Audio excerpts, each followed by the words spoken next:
I want to touch on a real case that happened. I think it was 3 months ago here in South Africa. It was a retired teacher, and she had like around 1.2 million taken from her banks across two banks. And even the bank itself said there was no way for them to prevent it. And on her case, she was not fault for what happened. Where does verification system come into play in that scenario?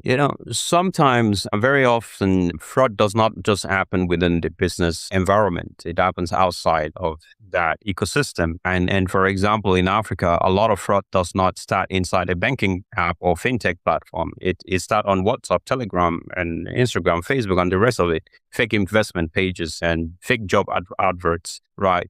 So by the time the bank or fintech sees the issue, like just what you just mentioned, the customer may have already shared their OTP, their password, ID document, card details, and so on and so forth, personal information, which is already out of control already. So the platform sees the final damage, right? So what typical example, what you just shared. So what the bank saw is the final outcome of something that already took place outside, right? So a simple example is a fake investment page promising unrealistic returns. Maybe that was the case here. I do not know. The victim start the conversation on social media, shares detail.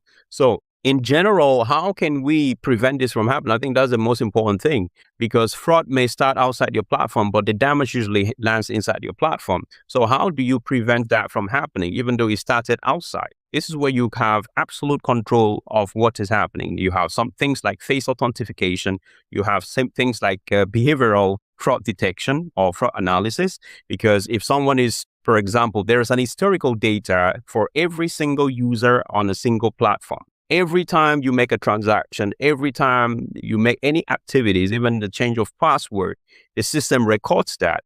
So it makes use of, so that's what we call profiling. You might have heard so many times they say police are profiling some certain people, right? That's profiling, because the system takes into account your activities, your behavior, how you're transacting, what time do you normally transact, where do you always locate, your location when you're transacting. That's what we talk about, IP address analysis. So if, for example, all of a sudden for 2-3 years or 10 years of banking with a specific banking institution, and I'm sending on $1,000 from Seychelles, for example, right? That should raise a red flag, because it is very, very unlikely of me, right? Based on my behavior, based on my historical data. This is where banks, institutions should take control.